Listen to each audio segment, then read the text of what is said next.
मनुष्य की इंद्रियां केवल बाहर की ओर उन्मुख होती हैं और हो सकती हैं। भीतर की ओर उन्मुख होने का कोई प्रयोजन नहीं।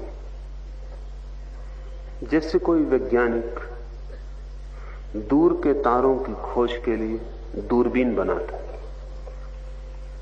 तो उस दूरबीन से दूर के तारे तो दिखाई पड़ जाते हैं, लेकिन दूरबीन के पीछे छिपा हुआ वैज्ञानिक उस दूरबीन से दिखाई नहीं पड़ता, जो बिल्कुल पास ही खड़ा है। दूरबीन से जो आंखें सटा के खड़ा है, दूरबीन उस वैज्ञानिक को नहीं पकड़ती, दूर करोड़ों मील दूर के तारों को पकड़ लेती। दूरबीन बनी ही है दूर को देखने के लिए। वो जो देखने वाला है, उसे देखने के लिए तो किसी भी दूरबीन की कोई जरूरत नहीं है। इंद्रियां हैं पदार्थ को देखने के लिए, स्वयं को देखने के लिए इंद्रियों की कोई भी जरूरत नहीं है।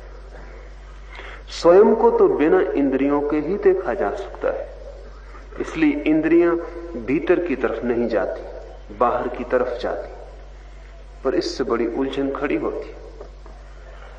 इससे उलझन ये खड़ी होती है कि दूर तारों को देखने वाला वैज्ञानिक धीरे धीरे ये भूल भी जा सकता है कि वो भी है, तारे ही सब कुछ हो जा सकते हैं।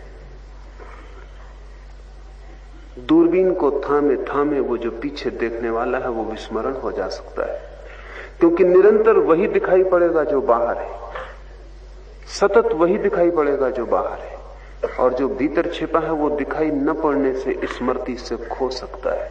यही हुआ है, हमारी सारी इंद्रियां बाहर की तरफ जाती हैं।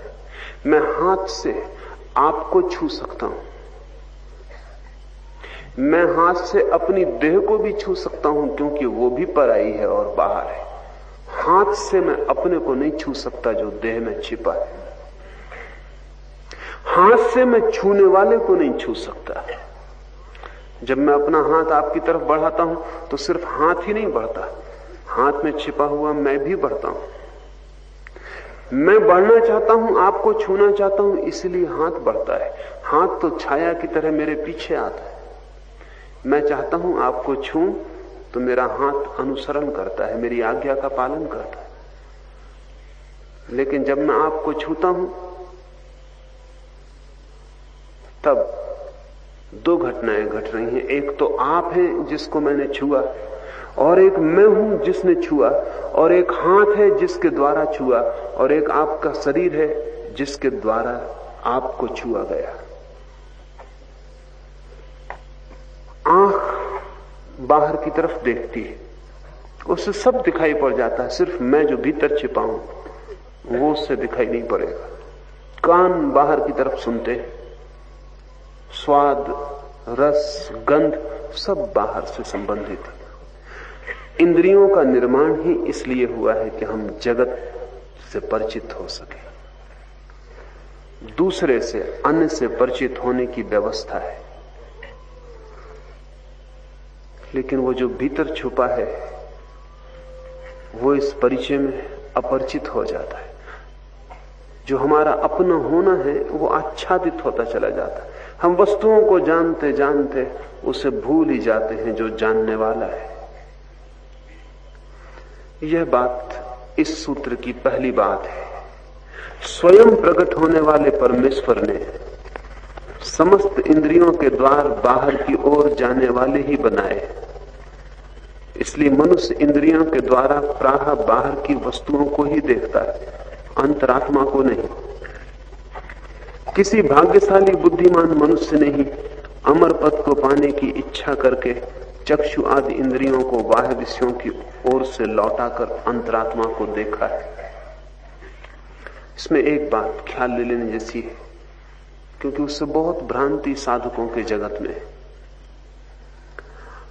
आंख को भीतर लौटाने का क्या अर्थ है? क्या आंख भीतर लौटाई जा सकती? आंख भीतर लौटाई ही नहीं जा सकती। आंख बाहर ही देख सकती है, आंख के भीतर देखने का कोई उपाय नहीं। देखने वाले को आंख से देखने का कोई उपाय नहीं, लेकिन संतों ने कहा है, योगियों ने कहा है, लौटा लो आंख को, उल्टी कर लो धारा। लौटाने का कुल मतलब इतना है कि बाहर की तरफ मत जाओ। जो ऊर्जा आंख से बाहर जाती है उसे बाहर मत जाने दो। बाहर का तरफ जाने वाला द्वार बंद हो जाए तो जो देखने वाला बाहर की तरफ जाता है, बाहर न जाके वो देखने वाला अपनी तरफ लौट आएगा। वहां कोई आंख ना होगी, लेकिन स्वयं को देखने के लिए आंख की कोई जरूरत ही नहीं है। स्वयं का देखना बिना आंख के हो जाता है, वो चक्षु रहित दर्शन है। स्वयं को सुनने के लिए कोई कानों को भीतर लौटाने की जरूरत नहीं है। सिर्फ कान बाहर न सुने, बाहर की ध्वनि तरंगों का जाल कान से छूट जाए, कान बाहर के प्रति उपेक्षा से भर जाए, तो जो ऊर्जा कान से बाहर की तरफ जाती है बाहर न जाए, तो वो ऊर्जा भीतर की ध्वनि को अपने आप सुन लेती। उस ध्वनि को सुनने के लिए कान की कोई भी जरूरत नहीं।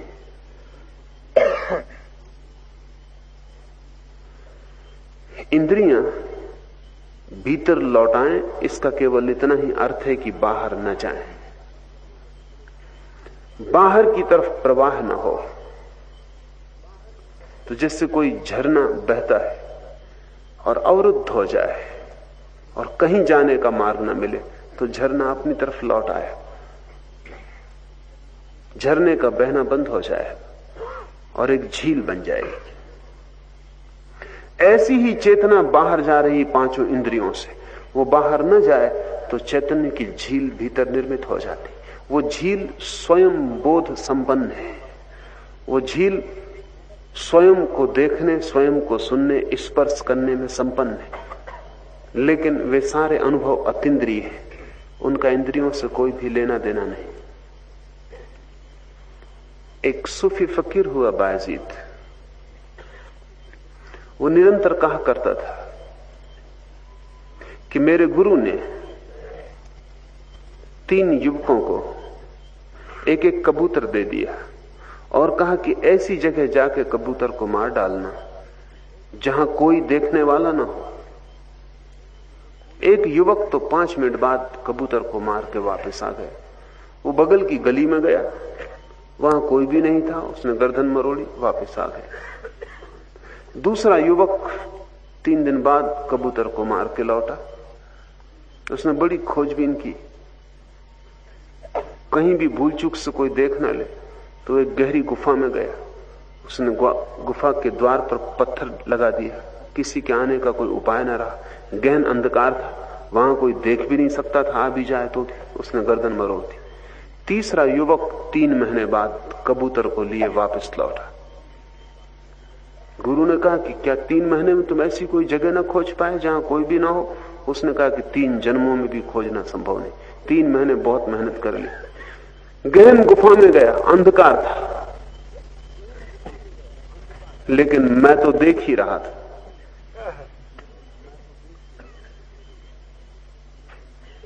कबूतर तो देख ही रहा था, 2 तो मौजूद थे। कबूतर की भी आंखें बंद कर दूं तो भी मैं मारने वाला तो देखता ही रहूंगा, कितना ही गहन अंधकार हो।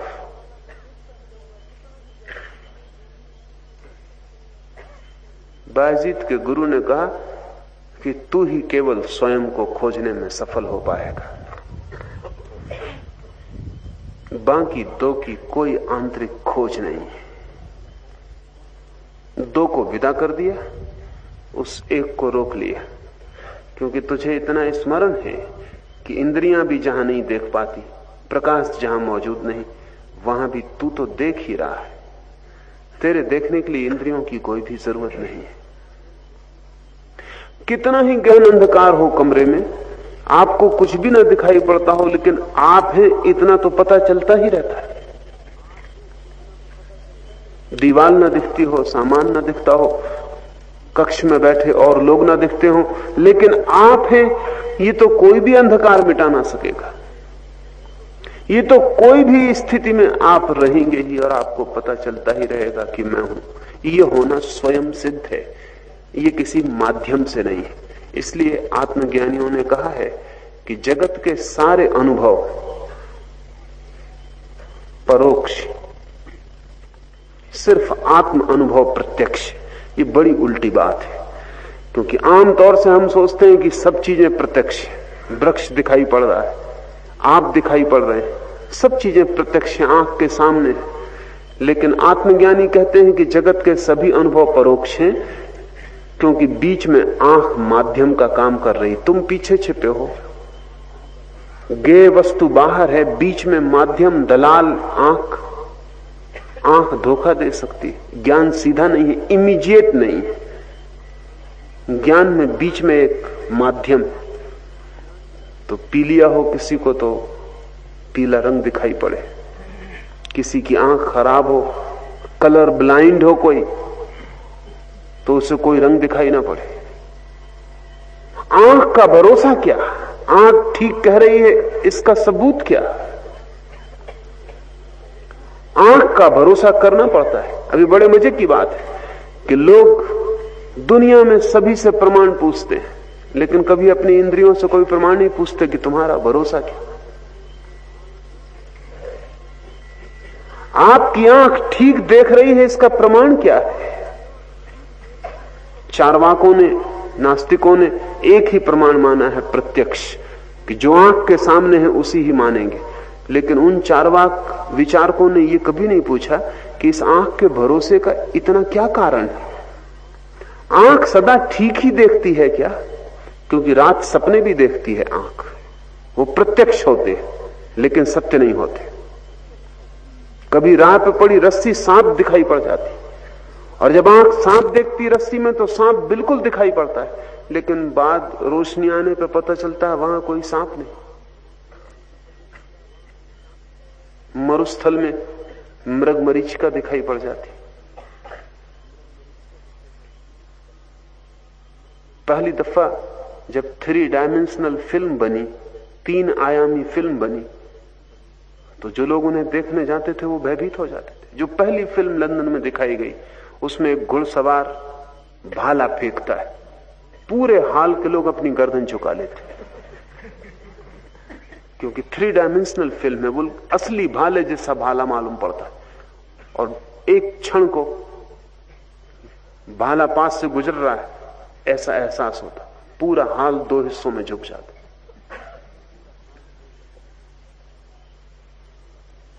पर्दे पे कुछ भी नहीं है, न कोई भाला है, न कुछ आने को न कुछ जाने को, सिर्फ छाया और प्रकाश का खेल। लेकिन आंख धोखा खा जाती है। आंख का भरोसा क्या? इंद्रियों का इतना भरोसा क्या है? आत्मज्ञानी पुरुष कहते हैं कि सिर्फ आत्मज्ञान ही प्रत्यक्ष है, बाकी सब ज्ञान परोक्ष है, क्योंकि बीच में कोई मध्यस्थ है, मध्यस्थ का कोई भरोसा नहीं। जिसको सीधा देखा है वही देखा है, जिसको बीच में लेकर देखा है उसकी कोई बात नहीं। आप आके मुझे कहते हैं कि बाहर रोशनी, आप पे मुझे भरोसा करना पड़ेगा। आप सच बोल सकते हैं, आप झूठ बोल सकते हैं, आप खुद धोखे में हो सकते हैं, लेकिन आपका भरोसा क्या है जब तक मैं ही बाहर जाके ना देख लूं? लेकिन पदार्थ का ज्ञान तो परोक्ष ही होगा। सिर्फ आत्मा का ज्ञान प्रत्यक्ष हो सकता है, क्योंकि वहां बीच में कोई भी नहीं है। मैं ही हूं, अकेला मैं ही हूं। कोई धोखा देने वाला तत्व, कोई विकृत करने वाला तत्व बीच में नहीं है। इसलिए सामान्य अनुभव में जो प्रत्यक्ष है आत्मज्ञानी के लिए परोक्ष है, और सामान्य अनुभव में जिसको हम बिल्कुल नहीं देखते वो आत्मज्ञानी के लिए प्रत्यक्ष है। आत्मा स्वयं प्रकाशित है, उसे देखने के लिए इंद्रियों के प्रकाश की कोई भी जरूरत नहीं। अंधा भी उसे देखने में इतना ही समर्थ है जितना आंख वाला, बहरा भी उसे देखने में इतना ही समर्थ है जितना कान वाला। लकवे से लगा हुआ पड़ा हुआ मनुष्य भी उसे देखने में उतना ही समर्थ है जितना कोई एवरेस्ट पे चढ़ जाए, इतनी सामर्थ्य वाला। उससे कोई शरीर की सामर्थ्य से कोई भेद नहीं पड़ता। आत्मा को जानने में शरीर का उपयोग ही नहीं होता। शरीर हो दुर्बल की सबल, स्वस्थ की अस्वस्थ, सुंदर की कुरूप, काला की गोरा, कोई अंतर नहीं पड़ता। शरीर की कोई उपयोगिता आत्मज्ञान के लिए नहीं, लेकिन शरीर की उपयोगिता पर ज्ञान के लिए है। दूसरे को जानना हो तो शरीर की उपयोगिता है। आंखें स्वस्थ होनी चाहिए, कान स्वस्थ होने चाहिए, शरीर शक्तिशाली होना चाहिए, तो ही दूसरे से संबंध जुड़ेगा। अपने से संबंध तो बना ही हुआ है, उसे जोड़ने का कोई प्रयोजन नहीं। इसलिए ये सूत्र कहता है परमेश्वर ने, स्वयं प्रकट होने वाले परमेश्वर ने। इसलिए परमेश्वर को जानने के लिए तो इंद्रियों की जरूरत नहीं है, वो तो स्वयं ही प्रकट हो जाता है। वो प्रकट है ही, लेकिन संसार स्वयं प्रकट नहीं होता। संसार को जानने के लिए इंद्रियों की जरूरत है। इसलिए जितनी ज्यादा इंद्रियां हो उतना ज्यादा संसार प्रकट होता है। जगत में बहुत इंद्रियों वाले प्राणी, मनुष्य के पास 5 इंद्रियां हैं। अमीबा है, छोटा सा जीव कोष्ठ, उसके पास एक ही इंद्रिय, केवल शरीर है। स्पर्श का भर उसे अनुभव होता है और कोई इंद्रिय नहीं। तो अमीबा सबसे कम विकसित प्राणी है, आत्मा की दृष्टि से नहीं, जगत को जानने की दृष्टि से। उसकी जानकारी सिर्फ स्पर्श पर निर्भर है, बस उतना ही उसका ज्ञान है। फिर 2 इंद्रियों वाले, 3 इंद्रियों वाले, 4 इंद्रियों वाले प्राणी, जितनी ज्यादा इंद्रियां होती जाती, जगत की जानकारी उतनी बढ़ती चली जाती। कोई आश्चर्य न होगा कि किसी चांद तारे पर 5 इंद्रियों से ज्यादा इंद्रियों वाले प्राणी, तो मनुष्य का ज्ञान उनके सामने बिल्कुल फीका हो जाए। 10 इंद्रियां हो सकती, कोई बाधा नहीं, कोई कारण नहीं। हम कल्पना भी नहीं कर सकते कि 6वीं इंद्रिय क्या होगी, क्योंकि 5 का हमारा ज्ञान है, 5 की हमारी कल्पना है। जिन पशुओं के पास 4 इंद्रियां हैं, वो कल्पना भी नहीं कर सकते कि 5वीं इंद्रिय क्या होगी। उनके पास 4 ही इंद्रियां हैं, 4 का उन्हें ज्ञान है। पशुओं को छोड़ दें, एक अंधा आदमी है, वो सोच भी नहीं सकता कि प्रकाश क्या होगा। वो ये भी कल्पना नहीं कर सकता कि आंख जैसी चीज किस ढंग की होती होगी जिससे प्रकाश दिखाई पड़ता है, क्योंकि न प्रकाश का उससे कोई अनुभव है, न आंख का उससे कोई अनुभव है।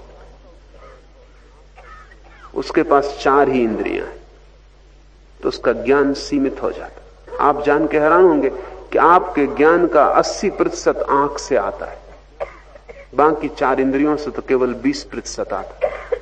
इसलिए अंधे पे हमें बहुत दया आती है, लूले पे उतनी दया नहीं आती, बहरे पे उतनी दया नहीं आती, अंधे पे बहुत दया आती। दया का कारण है कि उसका 80% जीवन अंधेरे में, 80% ज्ञान की उसे कोई संभावना नहीं, वो बहुत दयनीय है।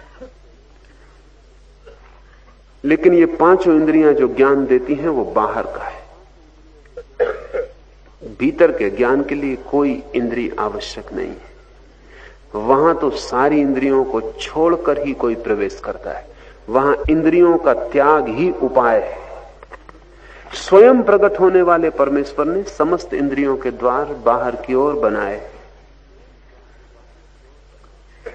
इसलिए अधिक मनुष्य प्राह बाहर की वस्तुओं को देखने में ही जीवन व्यतीत कर देते हैं, अंतरात्मा को नहीं।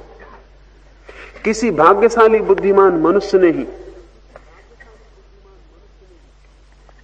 अमरत्व को पाने की आकांक्षा से चक्षु आदि इंद्रियों को बाह्य विषयों की ओर से हटाकर अंतरात्मा को देखा है। सारे ध्यान के प्रयोग,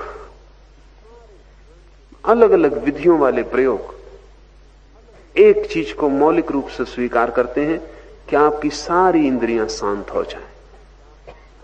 किस ढंग से शांत हो इसमें भेद है, लेकिन शांत हो जाएं इसमें कोई विवाद नहीं है। सब इंद्रियां शांत हो जाएं और आप भीतर रह जाएं, जगत बाहर रह जाए, आप भीतर रह जाएं, और बीच में कोई सेतु ना रहे, कोई जोड़ ना रहे। उस क्षण में अंतरात्मा आविर्भूत होती, प्रकट हो जाती। यहां हम जो प्रयोग कर रहे हैं, 3 चरणों में आपकी पूरी इंद्रियों का उपयोग किया जाता है। जितनी ज्यादा तेजी से आप कर सकें उपयोग कर लें, थका दें,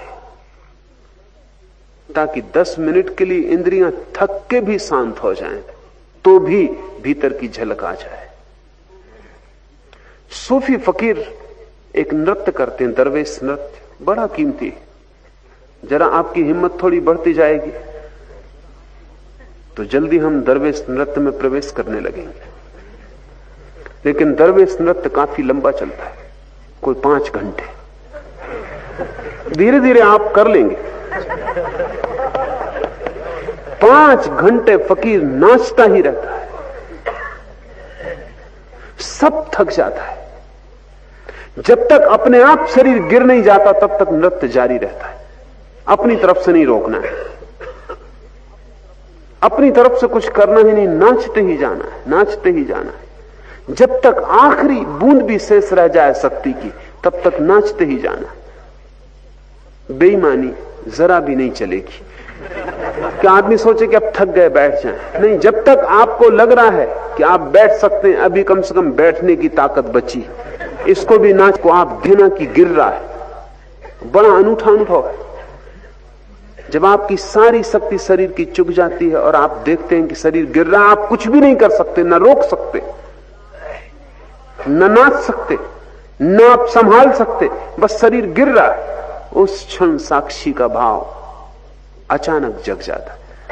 और जब शरीर बिल्कुल थक जाता है तो कोई भी इंद्रिय सक्रिय नहीं रह जाती, द्वार बंद हो जाते हैं, सेतु टूट जाते, सूफी भीतर प्रवेश कर जाता।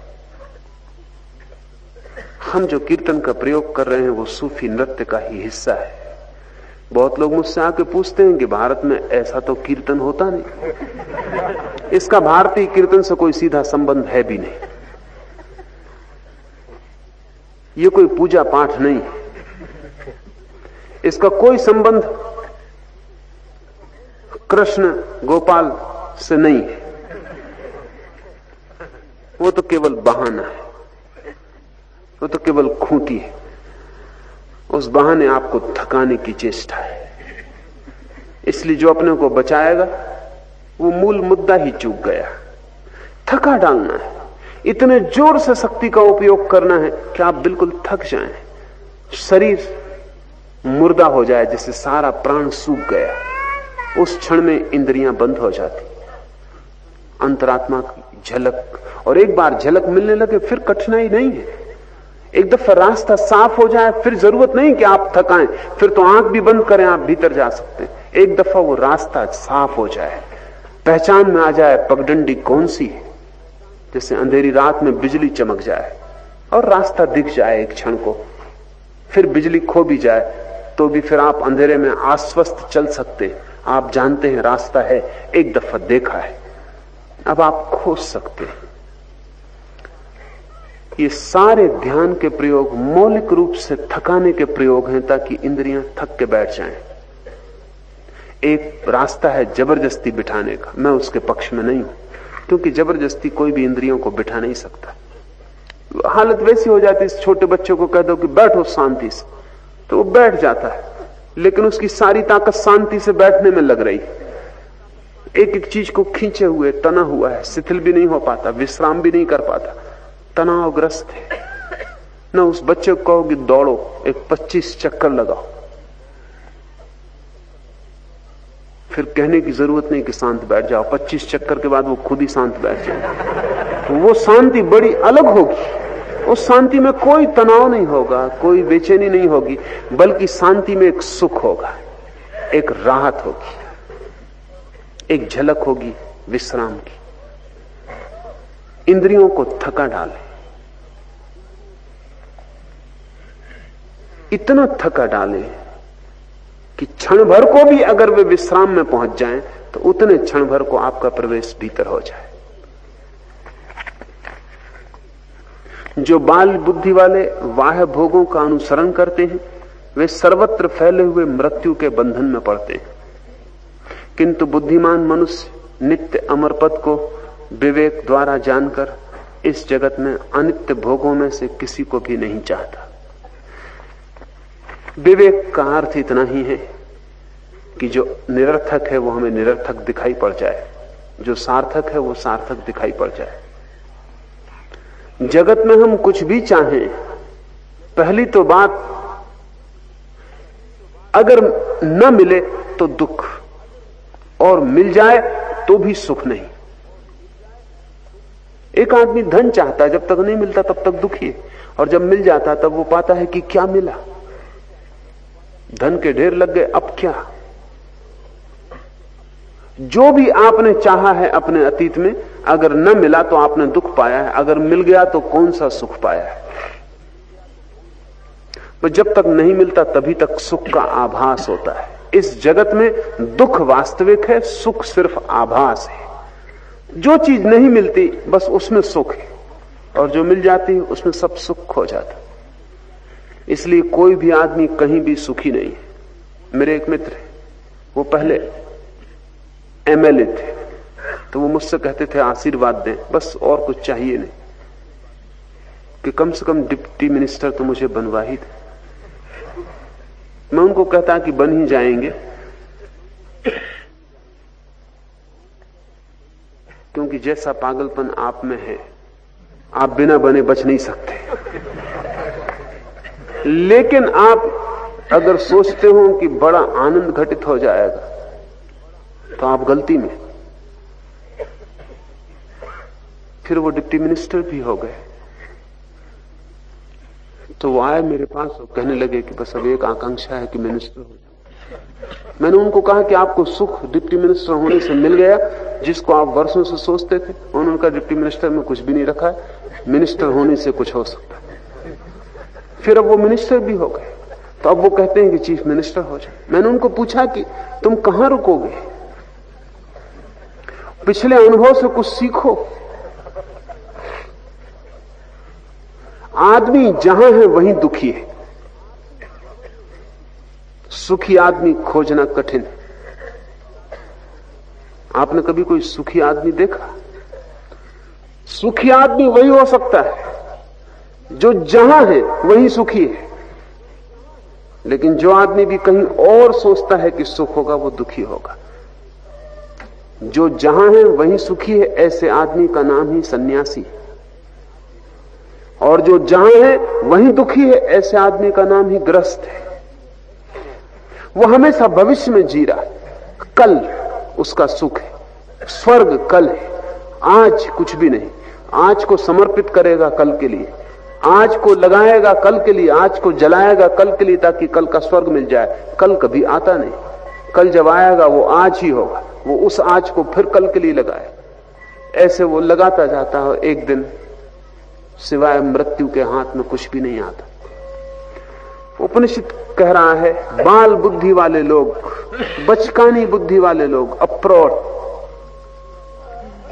केवल बाहर की वस्तुओं का अनुसरण करने में जीवन को गंवा देते। बुद्धिमान विवेकशील वह है जो इस सत्य को जानकर कि बाहर कभी किसी को न कोई आनंद मिला है और न मिल सकता है, अपने ही अनुभव से, अपने ही जीवन के प्रयोगों से इस रहस्य को समझकर जो बाहर के अनित्य भोगों की आकांक्षा छोड़ देता है,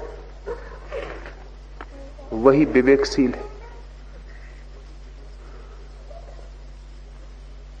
बाहर की वस्तुओं की आकांक्षा छोड़ देता है। कुछ ना समझ बाहर की वस्तुओं को छोड़ने में लग जाते। बाहर की वस्तुओं की आकांक्षा छोड़ना बिल्कुल और बात है, बाहर की वस्तुओं को छोड़ने में लग जाना बिल्कुल और बात है। और ही नहीं, भिन्न ही नहीं, विपरीत। बाहर की वस्तु को तो वही छोड़ने में लगता है जो बाहर की वस्तु को पकड़ने में लगा था पहले, अब वो छोड़ने में लगता है, लेकिन उसकी नजर बाहर की वस्तु पर ही लगी रहती। तो कुछ लोग हैं जो धन के लिए पागल है, और कुछ पागल हैं जो धन न छू जाए इससे डरे हुए। एक सन्यासी को मैं जानता हूं, वो बड़े सन्यासी, बहुत उनके अनुयायी, वो पैसा नहीं छूते। अगर आप पैसा उन्हें छुला दें तो वो बिल्कुल पागल हो जाते, इतने नाराज हो जाते हैं जिसका कोई हिसाब नहीं। वो स्नान करते हैं अगर पैसा छूना हो जाए। लोग उनको मानते हैं इसीलिए कि ये है त्याग, ये है पागलपन, ये है विक्षिप्तता। ये रोग पुराना है, नया नहीं है। पहले पैसे को पकड़ने में बहुत रस आता रहा होगा, और इससे आप समझ सकते हैं कि जब इतना दुख हो रहा है छूने में तो रस कितना आता रहा होगा। ये माप है। वो रस अब भी नहीं खो गया है, वो उल्टा हो गया है। रस अब भी है, लेकिन अब विपरीत भाव पैदा हो गया है। मुक्त नहीं हुए पैसे से, बंधे हैं अब भी। कल मित्र की तरह बंधे थे, अब शत्रु की तरह बंधे।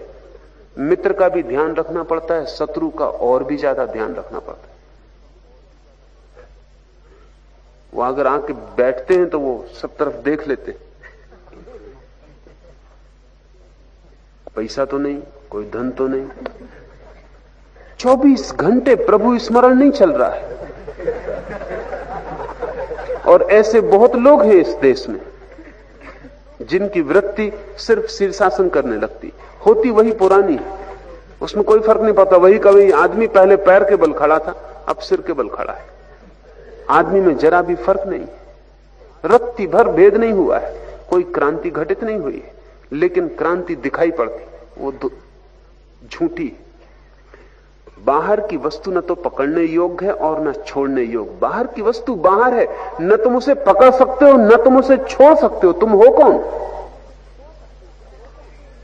तुमने पकड़ा वो तुम्हारी भ्रांति थी, तुम छोड़ रहे हो ये तुम्हारी भ्रांति है। बाहर की वस्तु को न तुम्हारे पकड़ने से कुछ फर्क पड़ता है न तुम्हारे छोड़ने से कुछ फर्क पड़ता है।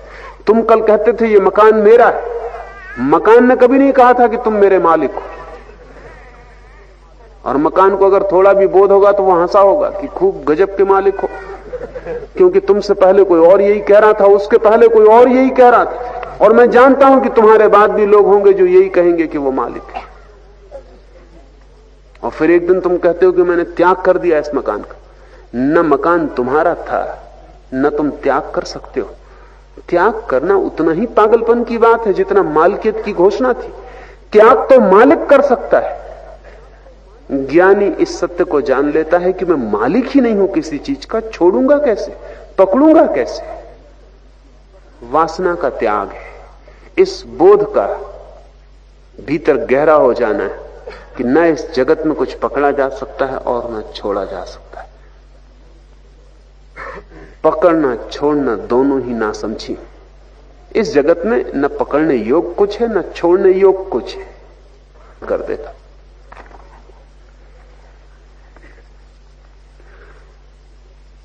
जिसके अनुग्रह से मनुष्य शब्दों को, स्पर्शों को, रूप को, रस को, गंध को, स्त्री प्रसंग आदि के सुखों को अनुभव करता है, इसी के अनुग्रह से यह भी जानता है कि यहां क्या शेष रह जाता है, अर्थात कुछ भी नहीं। यह ही है वह परमात्मा जिसके विषय में तूने पूछा था। यम नचिकेता को कह रहा है कि तूने जिस परमात्मा के संबंध में पूछा था वह क्या है। पहली बात वो ये कह रहा है कि यहां इस जगत में जो हम भोग रहे हैं, जो रस, सौंदर्य, सुख, जिसके कारण भोग रहे हैं, जो इस सबके भीतर छिपा है,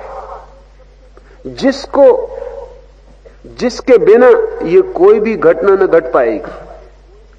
आप रस ले रहे हैं क्योंकि भीतर आप मौजूद हैं।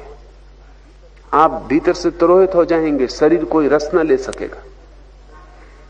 आपको सुगंध मालूम पड़ रही क्योंकि भीतर आप मौजूद हैं। आप मौजूद न होंगे, सुगंध मालूम न पड़ेगी। इस जगत के जो भी अनुभव हो रहे हैं वो किसके आधार पर हो रहे हैं? उस चैतन्य के आधार पर जो भीतर छिपा है। हमारी दृष्टि लग जाती जब फूल में सुगंध आती तो हमारा ध्यान फूल पे जाता है, हमारा ध्यान उस पर नहीं जाता जिसको सुगंध आ रही है।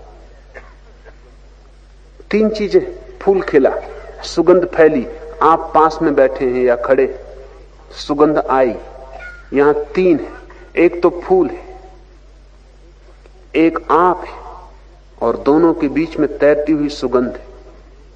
एक ज्ञेय है, एक ज्ञाता है और एक ज्ञान है। हर जगह त्रिवेणी, हर जगह ये तीन मौजूद है, लेकिन हमारा ध्यान हमेशा ज्ञेय पर जाता है, ऑब्जेक्ट पर, वो जो जाना गया फूल पर नजर जाती है। हम कहते हैं कैसा सुंदर फूल, हम ये नहीं कहते कि कैसी सुंदर आत्मा कि फूल की गंध ले सकी। कैसा सुंदर फूल, कभी ख्याल नहीं आता कि कैसा सुंदर चैतन्य, वो भीतर जो छिपा है उसका मैं स्मरण ही नहीं आता। न तो सुगंध उतनी कीमती है, न फूल उतना कीमती है जितना वो कीमती है जिसके आधार पर ये सब घट रहा है। इस जीवन में जो भी हो रहा है उस सब के पीछे छिपी हुई चेतना है।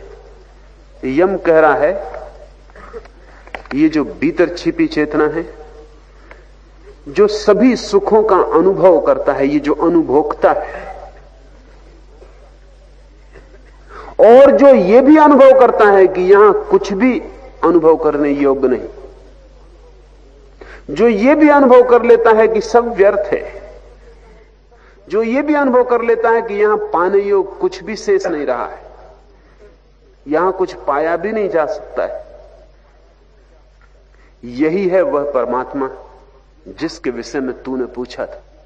तो परमात्मा की पहली व्याख्या यम कर रहा है, और वो ये कि तुम्हारे भीतर छिपा हुआ जो चैतन्य है, वो जो कॉन्शियसनेस है, वो जो बोध की शक्ति है, वो जो तुम्हारे जीवन का मूल है, यही है वह परमात्मा जिसके लिए तूने पूछा था। तो ईश्वर की पहली व्याख्या हुई भीतर का दृष्टा।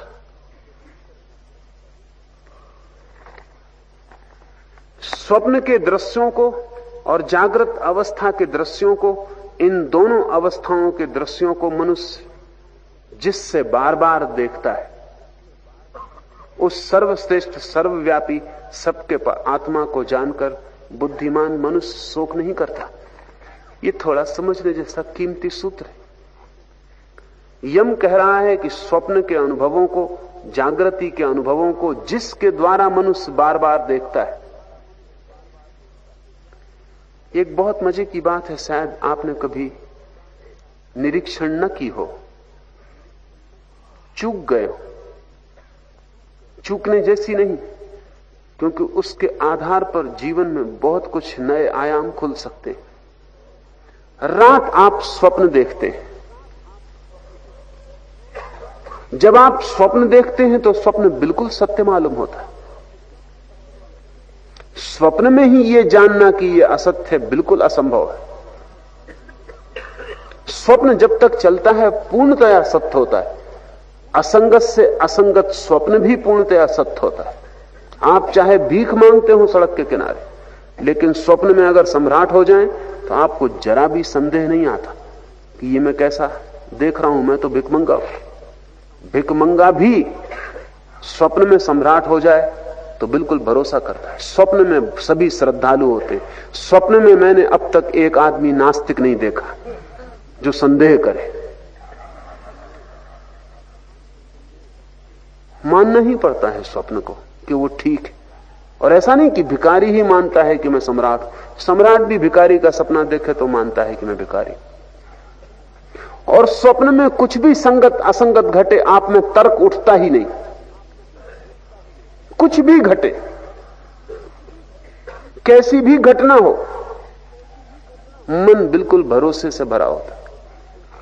सभी स्वप्न स्वप्न के भीतर सत्य होते हैं। स्वप्न के बाहर जब आप जागते हैं तब असत्य हो जाते। जैसे आप जागते हैं और पाते हैं कि अपने कमरे में सोया हुआ हूं, कि अपने झाड़ के नीचे बैठा हुआ हूं, वो सम्राट, वो भिखारी, वो सब स्वप्न का जाल एकदम टूट जाता। आप कहते हैं सब झूठा था। लेकिन एक और दूसरे मजे की बात है, जब आप स्वप्न में जाएंगे रात, तो आपने जागरण में जो देखा था वो सब झूठा हो जाता और ज्यादा झूठा हो जाता है। क्योंकि स्वप्न तो थोड़ा बहुत याद भी रहता है जागकर, लेकिन स्वप्न में जागा अनुभव बिल्कुल याद नहीं रहता। थोड़ा बहुत स्वप्न तो याद रह जाता जब आप सुबह जागते, लेकिन जब आप रात सोते हैं तब थोड़ा बहुत जागृति का अनुभव शेष रहता है, बिल्कुल नहीं रहता। इसलिए भारतीय मनस्विदों ने तो कहा है कि स्वप्न जागृत से भी ज्यादा गहरा अनुभव है,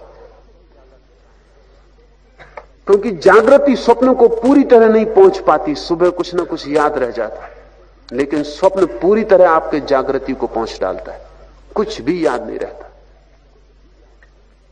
रंच मात्र भी याद नहीं रहता। निश्चित ही स्वप्न की धारा बड़ी प्रगाढ़ है। स्वप्न में जागरण असत्य हो जाता है, जागरण में स्वप्न असत्य हो जाता है, फिर सत्य क्या है? चौंग तसे की बड़ी प्रसिद्ध घटना है। उसने एक रात स्वप्न देखा और सुबह उदास होकर बैठ गया। उसके शिष्यों ने पूछा, तुम उदास क्या हुआ?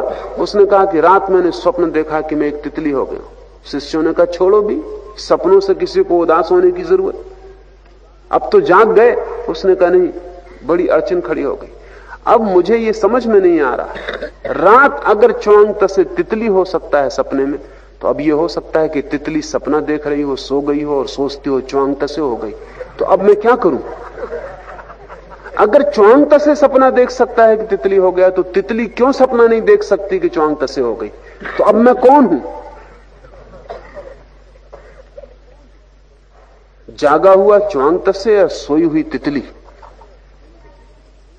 सपना चल रहा है कि जो चल रहा है वो सच है?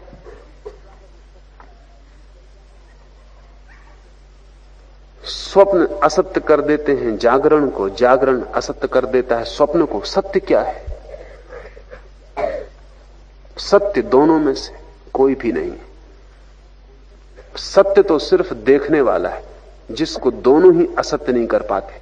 रात भी एक चीज मौजूद रहती, देखने वाला सपने देखता है, और दिन भी वो चीज मौजूद रहती, देखने वाला जागृत के अनुभव देखता है। सपने बदल जाते हैं, जागरण बदल जाता है, लेकिन देखने वाला अपरिवर्तित रूप से सतत मौजूद रहता है। वो दृष्टा ही केवल सत्य है।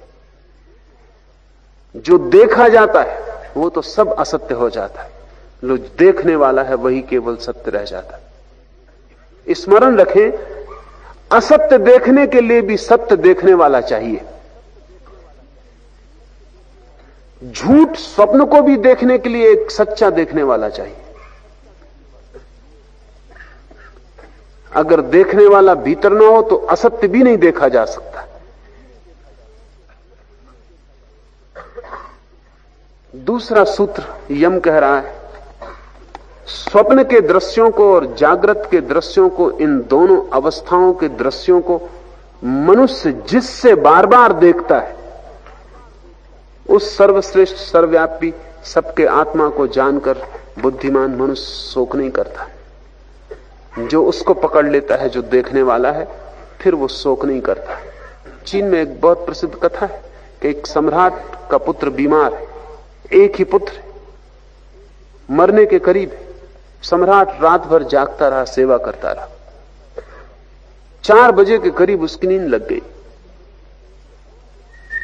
सोचा था रात भर जागता रहेगा, क्योंकि बेटा कभी भी मर सकता है और अंतिम क्षण में बाप साथ होना चाहता था, लेकिन झपकी लग गई। झपकी में उसने एक स्वप्न देखा कि वो सारे जगत का सम्राट है, उसके 12 पुत्र हैं, हर पुत्र का एक स्वर्ण महल है, अपरंपार संपत्ति। जब वो ये स्वप्न देख रहा था तभी उसका बेटा मर गया। पत्नी छाती पीट के रोई तो उसकी नींद टूट गई।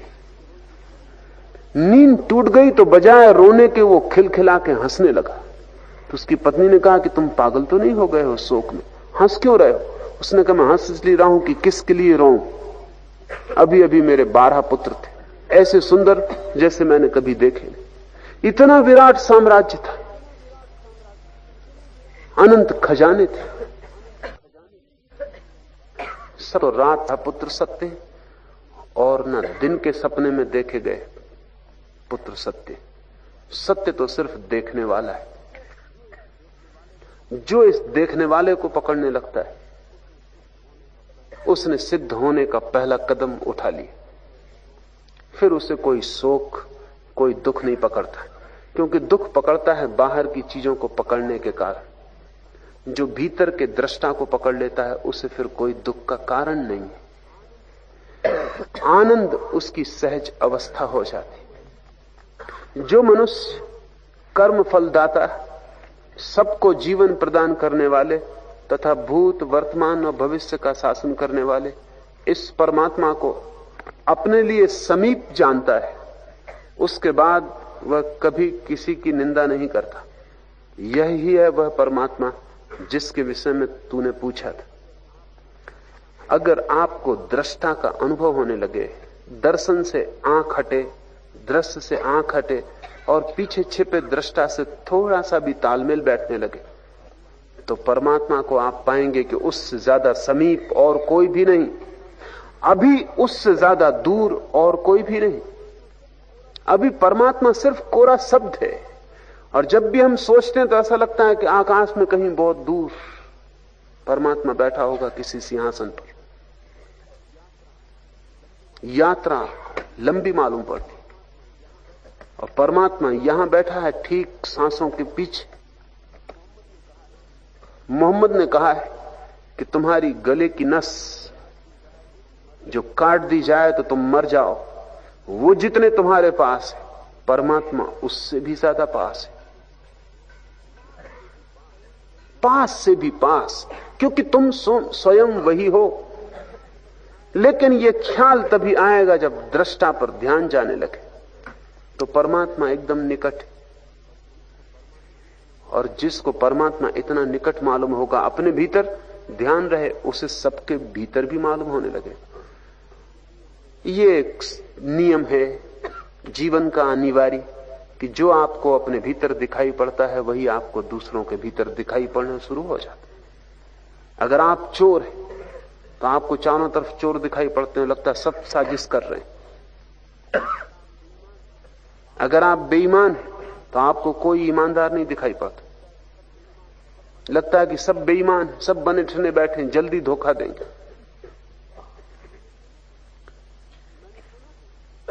मैंने सुना है कि दो युवक एक रास्ते से गुजर रहे थे,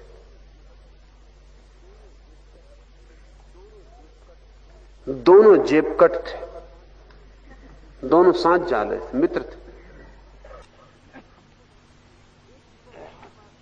एक युवक बार बार अपने खीसे में हाथ डाल के कुछ टटोलता है, दूसरा बार बार अपने खीसे से घड़ी निकाल के समय देखता है। पहले युवक ने पूछा कि इतना बार बार समय क्यों देख रहे हो? उस दूसरे ने कहा कि तुम बार बार खीसे में क्या टटोलते? मैं भी जेबकट हूं, घड़ी को बार बार देखना पड़ रहा है कि अभी है कि गई। तुम क्या टटोल रहे हो? कहा कि जेबकट तो मैं भी हूं, खीसे में नोट रखे, वो बार बार टटोलने पड़ रहे हैं कि गए कि बचे। हम दूसरे के संबंध में जो भी धारणा हमारी होती, वो बहुत गहरे में अपनी ही धारणा होती। अगर आप चोरों से बहुत सचेत रहते हैं तो समझना कि चोर भीतर छिपा है, अन्यथा इतने सचेत आप ना रहेंगे। क्या कारण है सचेत रहने का इतना?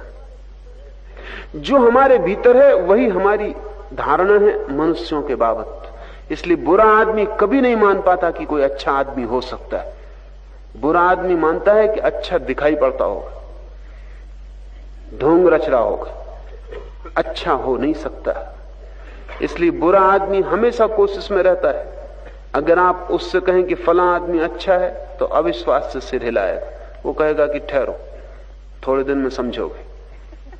ज्यादा देर तक चीजें छिपी नहीं रहती, पता चली जाएगा।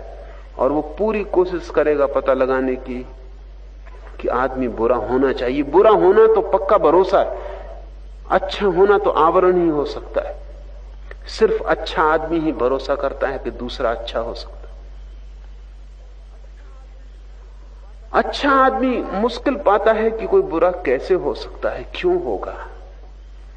और ध्यान रहे, अगर आपको दूसरे के बुरे होने पर तत्काल भरोसा आ जाता हो तो भूल के मत समझना कि आप अच्छे आदमी हैं। वो कसौटी है।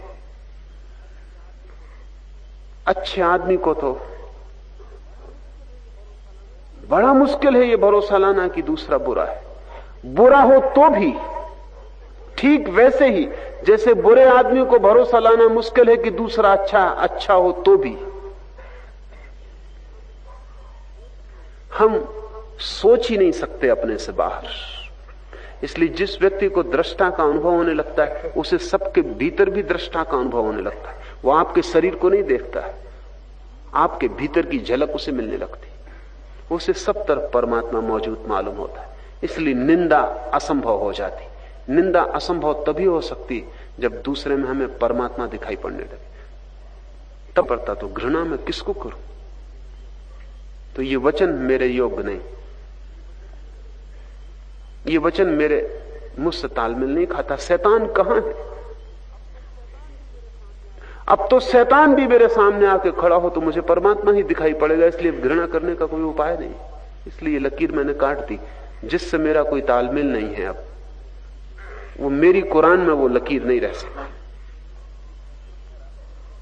ये सूत्र कह रहा है कि जैसे ही किसी व्यक्ति को अनुभव होता है कि वो समीपतम, उसके बाद वह किसी की निंदा नहीं करता, स्तुति सहज हो जाती, उसे सबके भीतर उसकी झलक दिखाई पड़ने लगती, सब दियों में उसी की रोशनी। यही है वह परमात्मा जिसके विषय में तूने पूछा था। जो जल आदि 5 तत्वों से पहले ही अजन्मा था, उस सबसे पहले तप से उत्पन्न हृदय गुहा में प्रवेश करके जीवात्माओं के साथ स्थित रहने वाले परमेश्वर को जो पुरुष देखता है वही ठीक देखता है। यही है वह परमात्मा जिसके विषय में तूने पूछा था। कौन देखता है ठीक? किसकी दृष्टि ठीक है?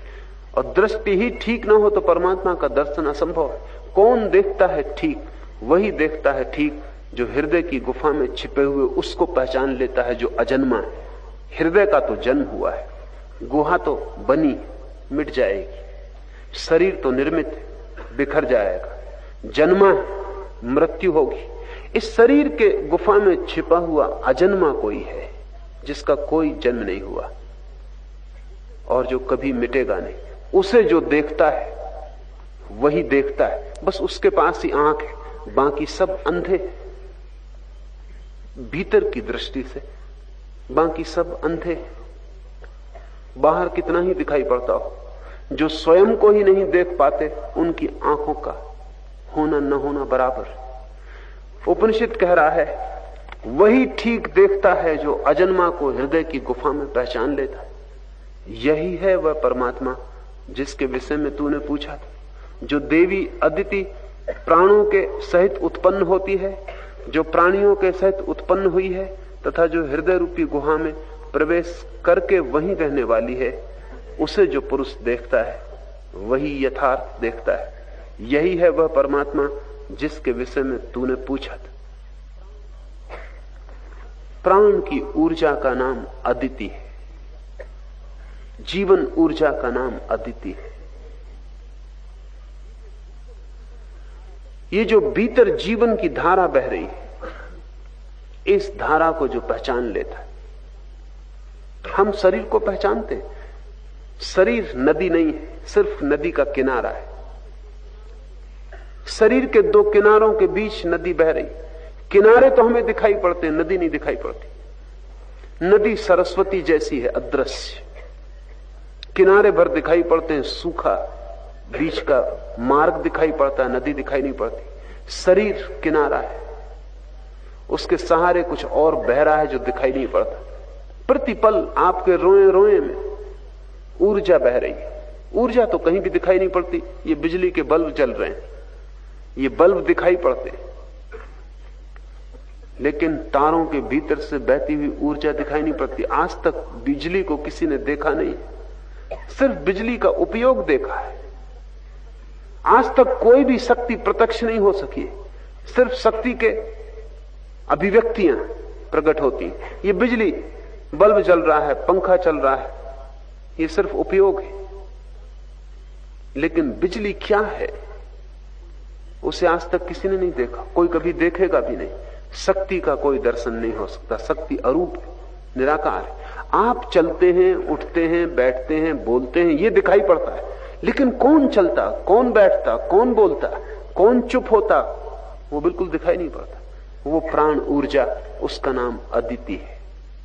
उस प्राण ऊर्जा को जो अपने भीतर देख लेता है, वही देखता है, वही यथार्थ देखता है।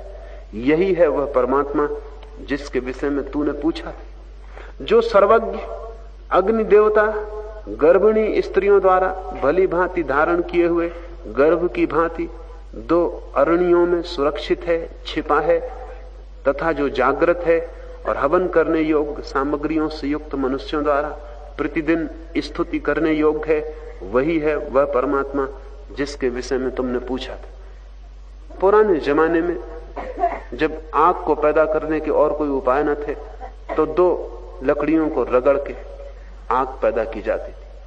वो जिस लकड़ी को रगड़ के आग पैदा करते थे उसका नाम अरणी। रगड़ने से जो छिपी आग थी वो प्रकट हो जाती। छिपी तो पहले ही थी, दोनों लकड़ियों में छिपी थी। चकमक का पत्थर आपने देखा, उसमें छिपी है, रगड़ते पैदा हो जाती। रगड़ से कोई चीज पैदा नहीं होती, केवल प्रकट हो सकती। जो छिपी हो वो प्रकट हो सकती। आपके भीतर भी परमात्मा छिपा है, थोड़े से रगड़ने की बात है, थोड़े से साधना की, थोड़े से तप की बात है, थोड़े से प्रयास की बात है।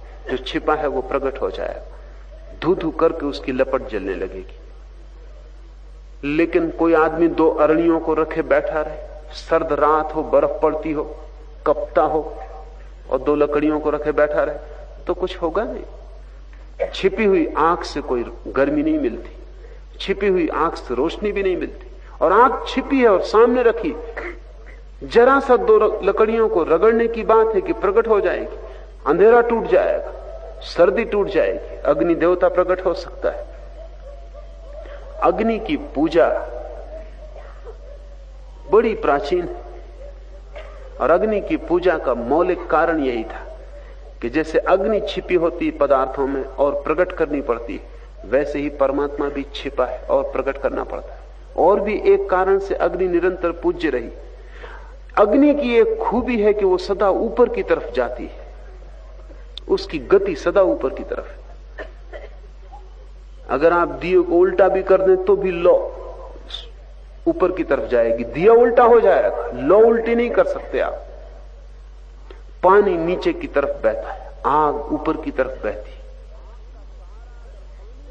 आग का सहारा अगर पानी भी ले ले तो पानी तक ऊपर की तरफ बहने लगता है, गर्म हो जाए, उबल जाए, भाप बन जाए, यात्रा बदल जाती, पानी का गुणधर्म बदल जाता है।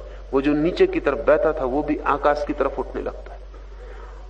इस जगत में पुराने दिनों में आदमी को अनुभव हुआ कि आग के अतिरिक्त किसी चीज में ऊपर की तरफ जाने की क्षमता नहीं। आग ग्रेविटेशन के विपरीत है, जमीन खींचती है, आग को नहीं खींच पाती। आग लेविटेशन को मानती है, आग ऊपर की तरफ जाती है, जमीन उस पर कुछ भी नहीं कर पाती। जो चेतना ऊपर की तरफ जाने लगती है वो आग उसका प्रतीक बन गई। और परमात्मा निरंतर ऊपर की तरफ जाती हुई चेतना का नाम है। ये आग सबके भीतर छिपी है, साधन पूरे के पूरे आपके पास है, थोड़ी सी रगड़ की जरूरत है। उस रगड़ का नाम साधना है। थोड़ा सा हिलना डुलना पड़ेगा, थोड़ा भीतर छिपी हुई अरणियों को टकराना पड़ेगा। ये मैं जितने ध्यान के प्रयोग आपको कह रहा हूं ये वस्तुतः अरणियों का टकराना है। मुझसे लोग आके पूछते हैं कि ऐसा चुपचाप ही बैठ के करें तो क्या हर्ज है। वो ये पूछ रहे हैं कि अरणियों को ऐसे रखा रहने दे चुपचाप, तो आग पैदा नहीं होगी? नहीं होगी, रगड़ना ही पड़ेगा। आपके भीतर की ऊर्जा को थोड़ा संघर्षण से गुजरना पड़ेगा। ऐसे ही होने वाली बात होती तो हो गई होती, वो नहीं हुई है। उस आंख को जगाने के लिए थोड़ा सा श्रम जरूरी।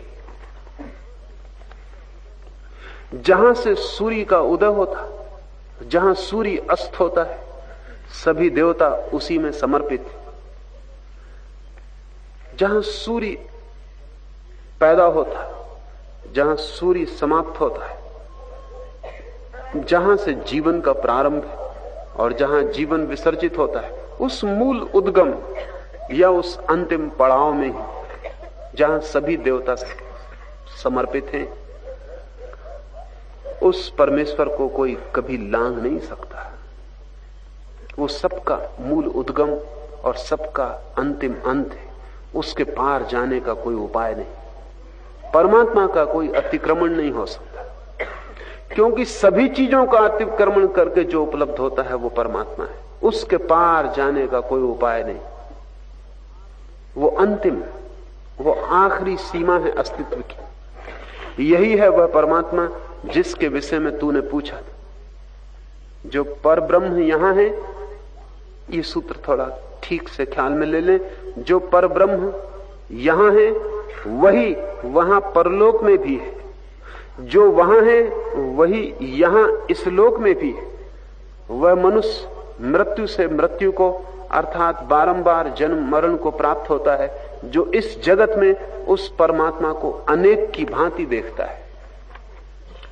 अगर कोई कहता हो कि परमात्मा यहां नहीं परलोक में, तो वो अज्ञानी है। अगर कोई कहता हो कि परमात्मा यहां नहीं वहां है, तो वो भ्रांति में है, क्योंकि वो सब जगह है। सभी जगह जो है उसी का वह नाम है। सबके अस्तित्व में जो छिपा है वही यहां भी वहां भी, इस पार भी उस पार भी, जहां तक अस्तित्व है, जहां तक होना है, वहां तक वही है। परलोक में परमात्मा है ऐसा नहीं, इस लोक में भी वही है। देखने वाली आंख चाहिए, और जिसके पास देखने वाली आंख है उसे यहां ही दिखाई पड़ जाएगा। और ध्यान रहे, जिसे यहां दिखाई नहीं पड़ता उसे वहां भी दिखाई नहीं पड़ेगा। देखने वाली आंख पर निर्भर है। वो आंख पैदा हो जाए तो सब जगह वो प्रकट हो जाता है। वो आंख पास में ना हो तो वो कहीं भी प्रकट नहीं होता। लेकिन लोग अपने को धोखा देते रहते हैं। वो कहते हैं यहां प्रकट नहीं हो रहा क्योंकि यहां नहीं है, वहां परलोक में। इस तरह अंधे अपना बचाव कर लेते। उनको फिर ये ख्याल नहीं होता कि हम अंधे हैं इसलिए दिखाई नहीं पड़ता। अंधों ने बैकुंठ, स्वर्ग, परलोक न मालूम क्या क्या निर्माण किए। वो उनकी इस बात की कोशिश है कि हम में कोई गलती नहीं है कि वो हमें दिखाई नहीं पड़ रहा। वो यहां है ही नहीं, वो परलोक में। जब हम परलोक पहुंचेंगे तब वो दिखाई पड़ेगा। इससे अंधों को बड़ी सुविधा हो जाती, सांत्वना मिलती। लेकिन ध्यान रहे, ये सूत्र कुछ और कह रहा है। ये कह रहा है वो यहां भी उतना ही जितना वहां। अगर नहीं दिखाई पड़ता तो गैर मौजूदगी कारण नहीं है, नहीं दिखाई पड़ता क्योंकि आंखें पास नहीं। आंख पैदा करने की कोशिश करनी पड़े। ज़ेन फकीर रिंझाई का एक बहुत प्रसिद्ध वचन, उस वचन पर सदियों तक विवाद होता रहा। वो वचन बड़ा उल्टा मालूम पड़ता है। रिंझाई ने कहा संसार और निर्वाण एक ही है। बड़ी उल्टी बात हो गई, क्योंकि हम तो कहते हैं संसार छोड़ो, त्याग करो, और ये रिंझाई कहता है संसार और निर्वाण एक ही है। जिसने रत्ती भर भेद किया वो अज्ञानी। रिंझाई ने अगर ये सूत्र पढ़ा होता उपनिषद का तो वो नाच उठता। वो कहता कि बिल्कुल ठीक, जो वहां है वो यहां भी है। संसार और निर्वाण एक है। भेद अंधों के कारण उनको यहां दिखाई नहीं पड़ता। इससे वो ये नहीं सोचते कि आंखें नहीं है, इससे वो सोचते हैं यहां वो मौजूद नहीं। खोज की कोई जरूरत नहीं, जब परलोक जाएंगे। इसलिए जैसे जैसे आदमी बूढ़ा होने लगता है, परलोक करीब आने लगता है, वैसे वैसे धार्मिक होने लगता है। मंदिरों में, मस्जिदों में, गुरुद्वारों में बूढ़े इकट्ठे, जवान वहां दिखाई नहीं पड़ता। और कभी कोई जवान भी दिख जाए तो समझना है कि किसी न किसी कारण से बूढ़ा हो गया, कोई ना कोई गड़बड़ हो गई। बूढ़े भी चौंक के देखेंगे कि जवान आदमी यहां किस लिए। वो भी अपने बेटों को समझाते हैं कि धर्म अभी तुम्हारे काम का नहीं, इसकी एक उम्र होती है, जब बूढ़े हो जाओ तब। असल में मरने की घटना जब बिल्कुल करीब आने लगे, जब ऐसा शक होने लगे कि अब परलोक जाना ही पड़ेगा, तो आदमी धार्मिक होना शुरू होता है, क्योंकि इस लोक में तो परमात्मा है नहीं। लेकिन ये व्यवस्था धोखे की। जो यहां धार्मिक नहीं है वो मौत, सिर्फ मौत के कारण धार्मिक नहीं हो जाएगा। और जिसको परमात्मा यहां नहीं दिखाई पड़ता, मौत कोई आंखें दान नहीं देती कि परमात्मा परलोक में दिखाई पड़ जाएगा। ठीक जैसे आप हैं, अगर आपको परलोक में खड़ा कर दिया जाए, आप वहां भी संसार ही देखेंगे। जल्दी से आप वहां भी कुछ इंतजाम करना शुरू कर देंगे, दुकान खोल लेंगे, शादी विवाह करने लगेंगे, कुछ ना कुछ आप तत्क्षण जो संसार आपका यहां था, आप वहां बसाना शुरू कर देंगे। लेकिन मुक्त पुरुष को यहां इस संसार में भी मोक्ष ही दिखाई पड़ता है, कोई और कुछ और दिखाई पड़ने का उपाय नहीं। जो परब्रह्म यहां है वही वहां परलोक में भी है, जो वहां है वही यहां इस लोक में भी है। वह मनुष्य मृत्यु से मृत्यु को अर्थात बारंबार जन्म मरण को प्राप्त होता है, जो इस जगत में उस परमात्मा को अनेक की भांति देखता है, एक की भांति नहीं। इसे भी थोड़ा समझ लेना चाहिए। हम इस जगत को अनेक की भांति देखते हैं। वृक्ष, पत्थर अलग, आप अलग, मैं अलग, पड़ोसी अलग, सब अलग, सब टूटे हुए खंड खंड। हमारी हालत ऐसी जैसे रात चांद निकले और जमीन पर हजारों डबरे हैं, झीलें हैं, पानी के सरोवर हैं, और सब में चांद दिखाई पड़ता है। एक ही चांद होता है आकाश में, लेकिन सब पानी में हजारों लाखों प्रतिबिंब बनते, और हम एक एक प्रतिबिंब को गिनते फिरें और सोचें कि कितने चांद हैं, और नजर ना उठाएं उस एक की तरफ जिसके सब प्रतिबिंब है। इस जगत में जितना भी अस्तित्व है, जितने रूप है, वो एक के ही प्रतिबिंब है। आपके भीतर एक सरोवर की भांति आपकी चेतना में उस एक की ही छाया बनी। सूत्र कहता है, जो यहां अनेक की भांति देखता है वो भटकता है जन्म मरण में, जो यहां भी एक की भांति देख लेता है उसे, वो तत्क्षण मुक्त हो जाता है। एक को पहचान लेना परम ज्ञान है, अनेक को देखते रहना अज्ञान है। ध्यान के लिए तैयार हो।